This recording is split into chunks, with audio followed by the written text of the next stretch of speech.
최근 한국 이민과 유학 사이트 게시판에 한국으로의 이주를 꿈꾸는 외국인 학부모들의 문의가 폭발적으로 늘어나고 있습니다. 대체 무슨 일이 벌어지고 있는 걸까요? 한국에서만 경험할 수 있는 특별한 이유. 오늘 사연에서 확인해 보시죠. 영상을 시작하기 전에 구독과 좋아요 잊지 마세요. 안녕하세요. 저는 글로벌 금융회사 아시아 시장 담당 임원 데이비드 밀러입니다. 2018년 2월, 그날의 기억을 더듬어 보면 아직도 가슴이 먹먹해집니다. 매일 아침 테라스에서 마시던 커피 한 잔의 여유가 제게는 하루의 시작이었어요. 따스한 플로리다의 햇살 아래 새소리를 들으며 문득 이런 평화로운 일상이 영원했으면 하고 생각했던 게 떠오릅니다. 레이첼은 우리 가족의 빛과 같은 존재였습니다. 바쁜 고등학교 생활 중에도 동생 소피아의 숙제를 도와주고 주말이면 쿠키를 굽거나 공원에서 함께 자전거를 타던 다정한 언니였죠. 밝은 목소리로 오늘도 화이팅이라며 환하게 웃는 모습은 매일 아침 우리 집에 활기를 불어넣었어요. 그날도 평소처럼 아빠 저 먼저 갈게요. 오늘 봉사활동 리더라서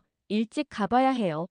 라며 씩씩하게 문을 나섰습니다. 그것이 레이첼의 마지막 인사가 될 줄은 아무도 몰랐습니다. 오후에 사무실에서 전화가 울렸을 때 낯선 목소리가 전한 한마디에 머리가 하얘졌습니다. 파크랜드 고등학교에서 총격 사건이 일어났습니다. 순간 온몸이 얼어붙었어요. 레이첼은 괜찮을 거야. 도서관에서 공부하고 있겠지. 스스로를 다독였지만 손끝은 떨리고 숨이 가빠졌습니다. 학교에 도착했을 때 눈앞의 광경은 지금도 악몽처럼 선명합니다. 사이렌 소리와 비명이 뒤섞인 혼란 속에서 울부짖는 부모들과 겁에 질린 학생들이 엉켜 있었습니다. 그 혼란 속에서 저는 단 하나의 생각만 했어요. 레이첼은 어디에 있는 거지? 레이첼의 담임 선생님을 마주쳤을 때 그분의 눈빛에서 모든 걸 알 수 있었습니다. 밀러 씨, 레이첼이 친구들을 보호하려다가 그만. 그 말이 끝나기도 전에 세상의 모든 소리가 멈춘 것 같았어요. 다리에 힘이 풀려 그 자리에 주저앉고 말았습니다. 그날 이후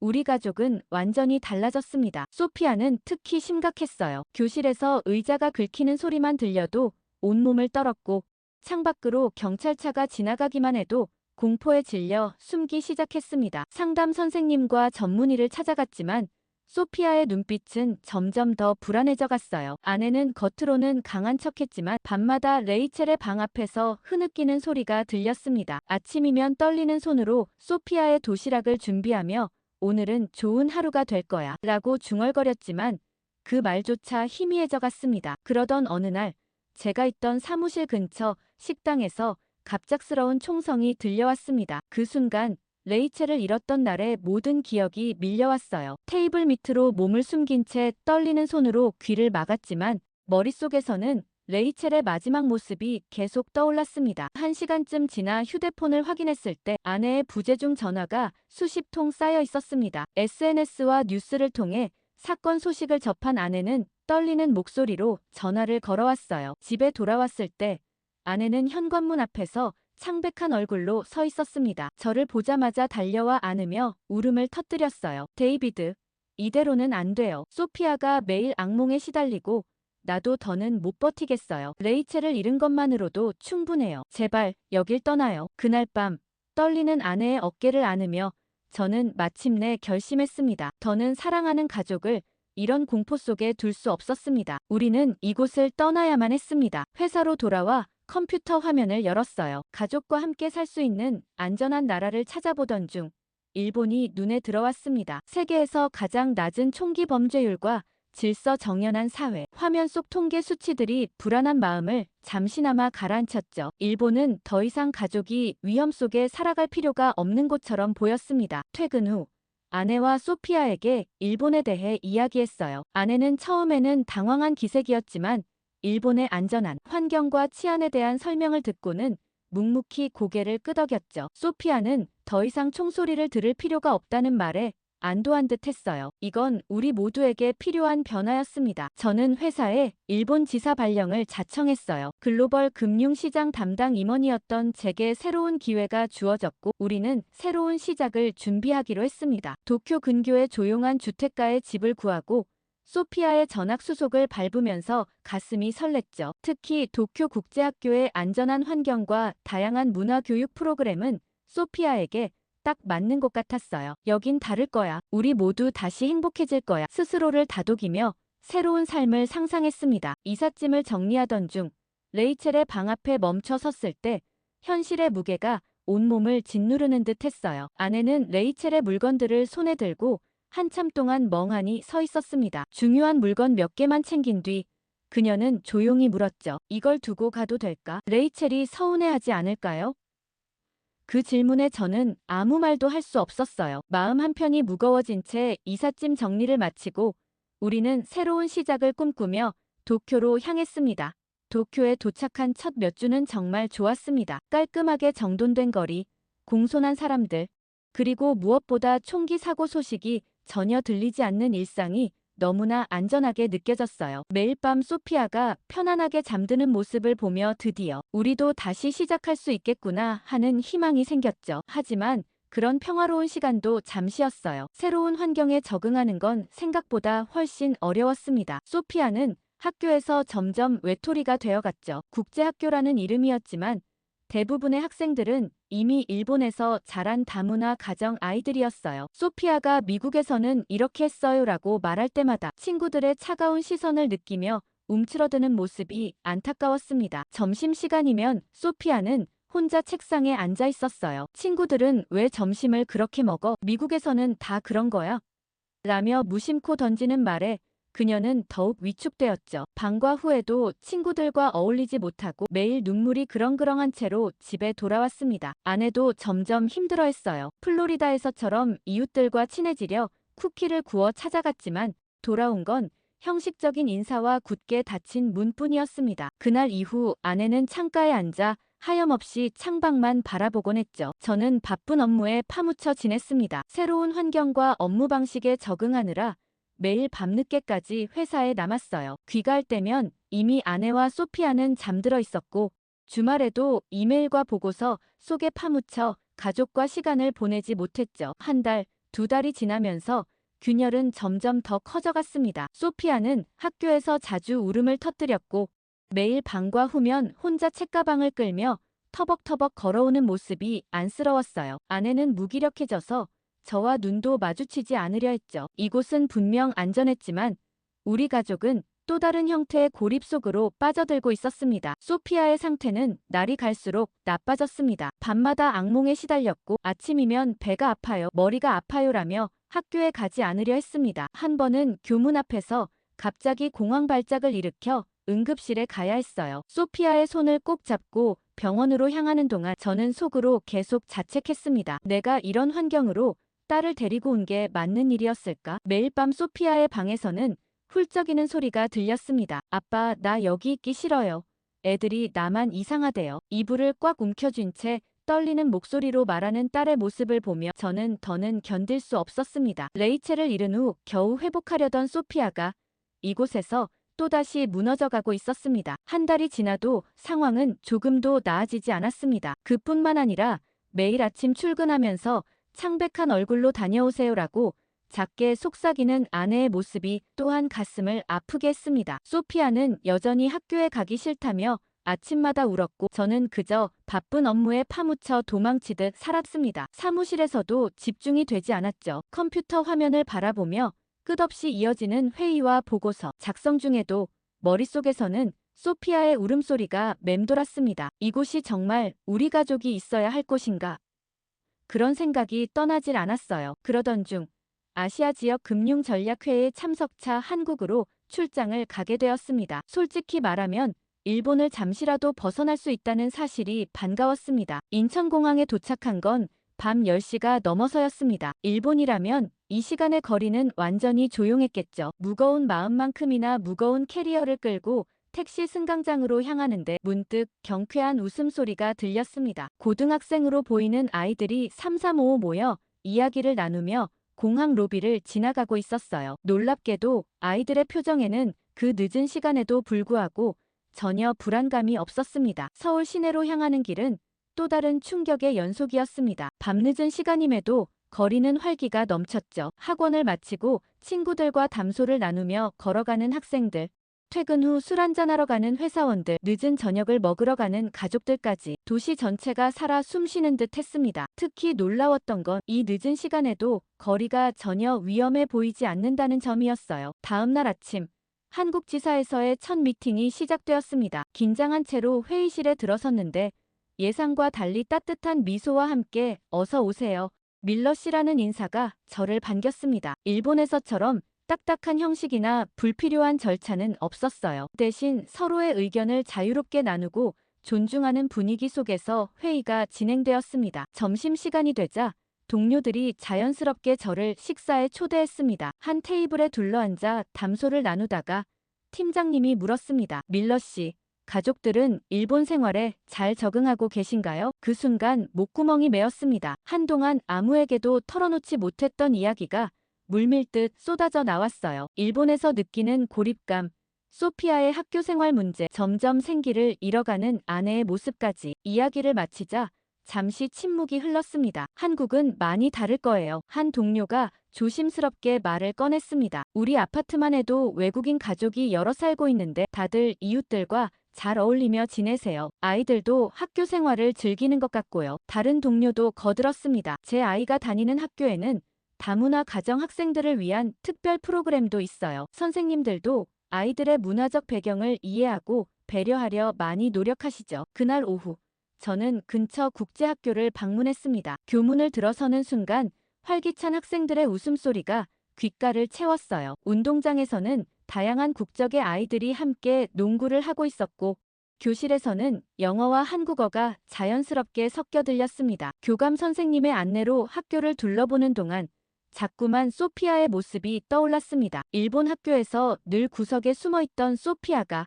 이곳에서라면 저 아이들처럼 밝게 웃으며 뛰어다닐 수 있지 않을까? 그런 상상을 하니 가슴 한켠이 뜨거워졌습니다. 저녁이 되어 호텔로 돌아가는 길, 강변을 따라 천천히 걸어보기로 했습니다. 한강변에는 가족들이 돗자리를 펴고 앉아 도시락을 나눠 먹고 있었고, 자전거를 타는 사람들의 웃음소리가 끊이지 않았어요. 벤치에 앉아 그 광경을 바라보며 문득 레이첼이 떠올랐습니다. 레이첼이 우리 곁을 떠난 후 저는 오직 가족의 안전만을 생각했습니다. 하지만 이제는 깨달았어요. 우리에게 필요한 건 단순한 안전이 아니라 진정한 행복과 소속감이었다는 것을. 휴대폰을 꺼내 아내에게 전화를 걸었습니다. 여보, 우리 가족이 정말 행복해질 수 있는 곳을 찾은 것 같아요. 하지만 한국에서 돌아온 후에도 결정을 내리기까지 몇 주를 더 고민했습니다. 또다시 낯선 곳으로의 이주라니 생각만으로도 가슴이 무거워졌습니다. 일본으로 올 때도 우리는 더 나은 삶을 꿈꾸었지만 결과적으로 더 큰 상처만 얻었죠. 이번에도 실패한다면. 그런 두려움이 저를 짓눌렀어요. 하지만 매일 아침 소피아의 울음소리를 들으며 창백한 얼굴로 하루를 시작하는 아내를 보며 더는 미룰 수 없다는 걸 깨달았습니다. 일본에서의 하루하루는 우리 가족을 점점 더 깊은 어둠 속으로 밀어넣고 있었어요. 이대로는 안 된다는 절박한 마음이 들었습니다. 회사에 지사 이동을 신청하던 날 손이 떨렸습니다. 이번에야말로 가족을 위한 옳은 선택이길 바라는 마음뿐이었어요. 상사는 제 설명을 조용히 듣더니 의외의 말씀을 해주셨습니다. 밀러 씨, 때로는 변화를 두려워하지 말아야 할 때도 있습니다. 집에서 이주 계획을 이야기하던 날의 기억이 선명합니다. 처음에 소피아는 아무 말도 하지 못했어요. 일본으로 왔을 때의 실패가 떠올랐는지 불안한 눈빛으로 저를 바라보았습니다. 하지만 한국에서 보았던 밝은 학교 풍경, 늦은 밤에도 안전하게 거리를 다니는 학생들 이야기를 들려주자 소피아의 눈빛이 조금씩 달라지기 시작했어요. 정말 거기선 친구들이랑 저녁에도 만날 수 있어요? 소피아의 떨리는 목소리에 저도 모르게 눈시울이 붉어졌습니다. 언제부터인지 우리 아이는 저녁 시간을 두려워하게 되었는데 그런 소피아의 마음을 이제야 제대로 들여다보게 된 것 같았어요. 아내는 처음엔 망설였습니다. 여보, 또다시 모든 걸 처음부터 시작해야 한다고 생각하니 너무 힘들어요. 그러면서도 제가 찍어온 한국의 일상 사진들, 시장의 활기찬 모습, 이웃들과 교류하는 장면들을 보며 조금씩 마음을 열어갔습니다. 이삿짐을 정리하는 과정은 무거웠습니다. 하지만 짐을 싸면서도 우리는 알고 있었습니다. 이곳에 더 머무는 것보다는 어떤 변화라도 시도하는 편이 낫다는 것을. 레이첼을 잃은 후 우리가 선택한 일본에서의 삶은 결과적으로 우리를 더 깊은 고립 속으로 몰아넣었다는 것을요. 공항으로 향하는 차 안에서 창밖을 바라보며 생각했습니다. 우리는 이미 최악을 경험했어요. 레이첼을 잃었고 그 후 선택한 일본에서의 삶도 실패했습니다. 이제 우리에게는 잃을 것보다 얻을 것이 더 많았죠. 소피아의 웃음을 되찾고 아내의 생기를 회복하고 우리 가족이 다시 한번 행복해질 수 있는 기회, 그것을 위해서라면 어떤 도전이라도 해볼 만한 가치가 있었습니다. 인천공항에 도착했을 때 봄비가 부슬부슬 내리고 있었습니다. 일본에서의 마지막 순간까지도 차가웠던 이웃들의 인사와 달리 한국의 첫 만남은 따스했어요. 입국장에서 캐리어를 힘겹게 끌던 소피아를 향해 한 공항 직원이 다가왔습니다. 도와드릴까요?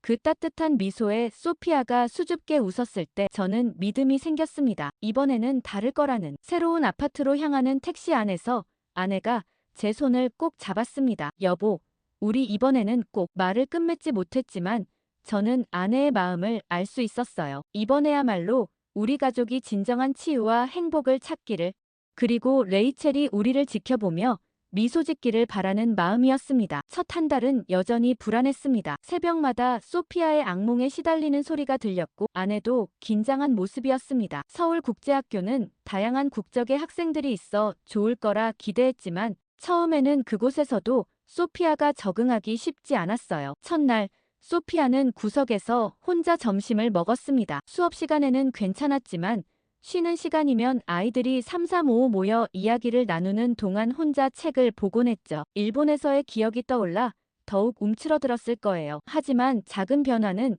예상치 못한 순간에 찾아왔습니다. 미술 시간에 짝이 된 지민이가 먼저 다가와 준 거예요. 둘이서 협동화를 그리면서 자연스럽게 대화가 시작되었습니다. 말이 안 통해도 그림으로 서로의 마음을 표현하다 보니 어느새 웃음이 피어났어요. 점심시간 지민이는 가끔 소피아의 테이블에 와서 먹곤 했습니다. 처음에는 어색한 침묵이 이어졌지만 그림 그리기를 좋아한다는 공통점을 발견하면서 조금씩 대화가 시작되었어요. 서로의 스케치북을 보여주며 나누는 이야기는 말이 없어도 통했습니다. 미술 동아리 활동은 소피아에게 큰 변화를 가져왔어요. 그림으로 자신을 표현하면서 마음의 문을 조금씩 열기 시작했고 다른 친구들도 자연스럽게 소피아에게 관심을 보였습니다. 특히 각자의 나라를 그림으로 소개하는 시간에는 소피아도 적극적으로 참여했어요. 아내도 조금씩 변화하기 시작했습니다. 학부모 모임에 처음 나갔을 때는 대화에 끼지 못하고 구석에 앉아 있었지만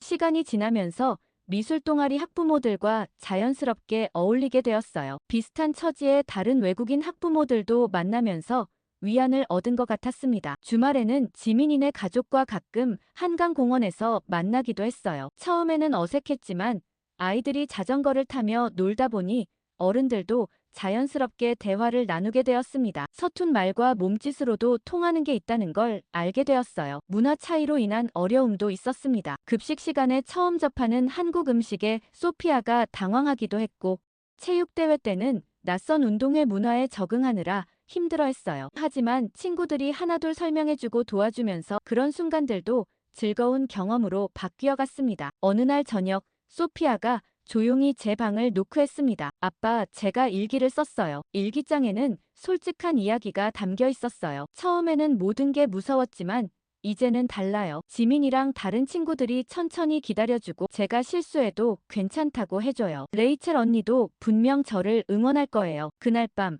저는 소피아의 방 문틈으로 조용히 빛이 새어나오는 것을 보며 마음속 깊이 안도했습니다. 작은 빛이지만 우리 가족에게는 분명 새로운 시작의 신호였어요. 한국에서의 시간이 흐르면서 우리 가족은 조금씩 달라지고 있었습니다. 아침 식사 시간에 들리는 소피아의 웃음소리, 저녁 준비를 하며 콧노래를 부르는 아내의 모습, 일상의 작은 순간들이 우리를 치유하고 있었습니다. 그날은 유독 비가 많이 내렸습니다. 퇴근 무렵 소피아에게서 전화가 왔어요. 아빠, 학교 수업 끝나고 지민이랑 같이 있다가 지하철역을 잘못 타서 길을 잃었어요. 순간 가슴이 철렁 내려앉았습니다. 총기 사고 이후 처음 겪는 위기 상황이었어요. 허둥지둥 차를 몰고 나가려는데 소피아가 이어서 말했습니다. 아빠, 걱정하지 마세요. 지금 편의점에 있는데요. 여기 사장님이 정말 친절하세요. 편의점에 도착했을 때 예상과 다른 광경이 펼쳐졌습니다. 소피아는 따뜻한 컵라면을 먹고 있었고 편의점 주인 부부가 옆에서 이런저런 이야기를 나누고 있었어요. 아버님, 걱정 많이 하셨죠? 비도 많이 오고 해서 밖에서 기다리게 할 순 없잖아요. 아내도 그날의 일을 계기로 달라졌습니다. 여보, 우리가 걱정했던 것보다 여기는 훨씬 안전한 것 같아요. 아내의 목소리에는 안도감이 가득했습니다. 그 후로 소피아는 더 자신감을 갖게 되었습니다. 방과 후에 친구들과 도서관에 가는 것도, 지하철을 타고 미술학원에 다니는 것도 자연스러워졌어요. 매일 저녁 가족과 함께하는 시간, 주말의 여유로운 나들이, 이런 평범한 순간들이 얼마나 소중한지 새삼 깨닫게 되었습니다. 가끔은 레이첼 생각에 울컥할 때도 있었습니다. 하지만 이제는 그 슬픔을 나눌 수 있었어요. 소피아가 그린 레이첼의 초상화를 보며 우리 가족은 함께 울고 웃을 수 있게 되었습니다. 더 이상 아픔을 숨기지 않아도 되는 곳, 그게 바로 우리가 찾은 새로운 보금자리였어요. 밤이면 창 밖으로 들리는 사람들의 웃음소리, 골목골목 밝게 켜진 불빛들, 이런 소소한 일상이